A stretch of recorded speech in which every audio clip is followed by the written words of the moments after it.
Acción. Este próximo día, 5 de agosto, vamos a conmemorar exactamente 74 años del terrible terremoto sucedido la tarde del fatídico viernes 5 de agosto de 1949.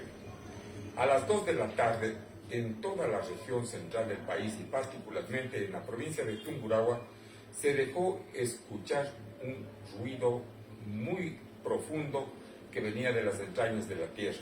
Inmediatamente todo comenzó a temblar y claro, al estar ubicados en la denominada Avenida de los Volcanes o en el Cinturón del Fuego del Pacífico, todos sabemos perfectamente que esta es una zona altamente sísmica. Pues bien, muchas de las personas por la violencia del temblor salieron a las calles para tratar de ponerse a buen recaudo. Hubo quienes salieron a los parques, a las plazas, en definitiva a las calles, buscando un lugar más seguro para su seguridad personal. Cuando se pensó que todo había pasado exactamente 8 minutos después, a las 2 de la tarde con 10 minutos, un violento estremecimiento que salió de la tierra se expandió y prácticamente en cuestión de segundos devastó la ciudad de Ambato. La provincia de Tungurahua fue la más afectada indudablemente, recalcando que el epicentro del terremoto estuvo ubicado en el sector de Chacauco, población cercana al cantón Pelileo. El cantón Pelileo prácticamente fue borrado del mapa y no quedó piedra sobre piedra.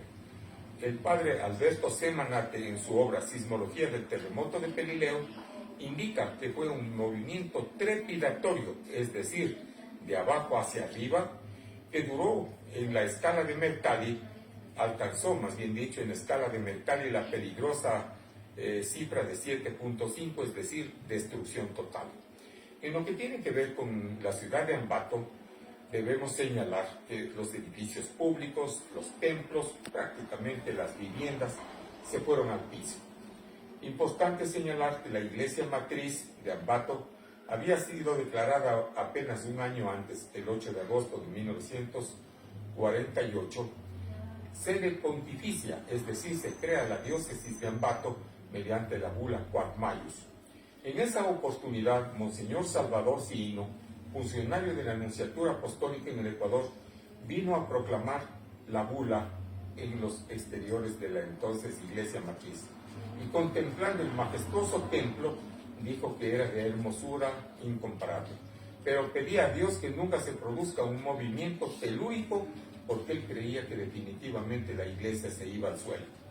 El 5 de agosto, o sea, faltando 3 días a los 362 días del vaticinio, se produce el terrible terremoto y la iglesia matriz se desploma.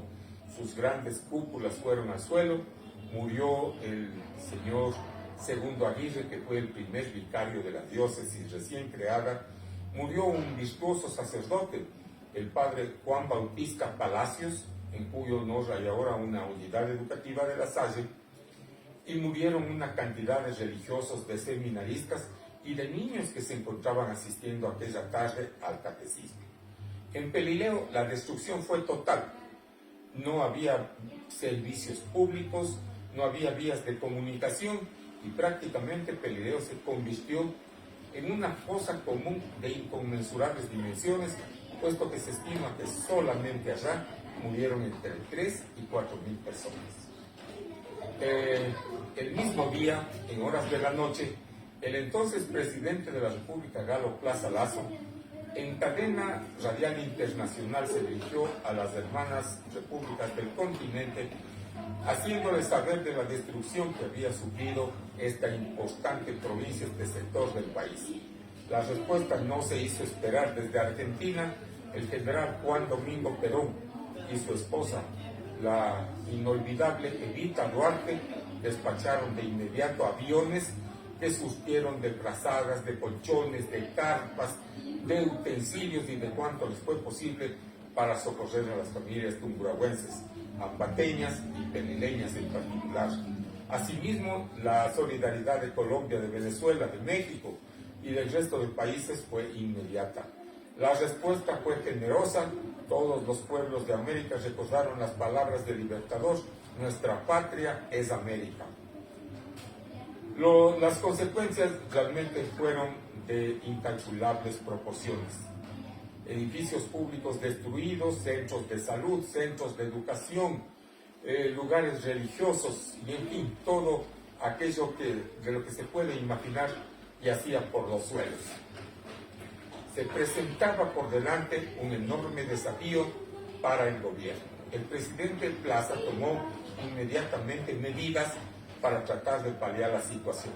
Despacharon contingentes de médicos y de enfermeras para atender a los heridos, sobre todo gentes que se encargaban en cambio de recolectar los cadáveres para darles sepultura en fosas comunes, porque no había ni funerarias ni había el número suficiente de féretros para poder darles una cristiana y digna sepultura. Y bueno, tratar de ir poco a poco restituyendo los servicios, la luz eléctrica, el agua y todos aquellos elementos que eran indispensables para la vida urbana.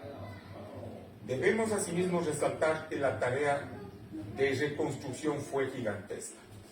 En primer lugar, el presidente Galo Plaza nominó una comisión, una junta de reconstrucción que estuvo presidida inicialmente por ese gran patriota ambateño, el doctor Humberto Albornoz. Él fue el primero en poner los cimientos para emprender en esa gigantesca tarea de levantarle a Ambato del estado de postración. Luego a él le sucedería el obispo de Ambato, Monseñor Bernardino Echeverría Ruiz, que indudablemente en la catedral fincó sus mejores afanes para elevar esa oración en piedra y granito blanco que parece elevarse hacia las alturas, proclamando la grandeza de Dios. El templo fue inaugurado unos años después, el domingo 10 de diciembre de 1954, contando con la presencia del ya presidente José María Velasco Ibarra en su tercera presidencia. Es importante también señalar que la tarea de reconstrucción fue gigantesca. Poco a poco la ciudad fue levantándose de su estado de postración hasta llegar, después de 74 años, a ser lo que es Ambato, una verdadera vitrina en donde se exhibe el comercio, la industria, la artesanía y todas aquellas actividades dignificantes del ser humano.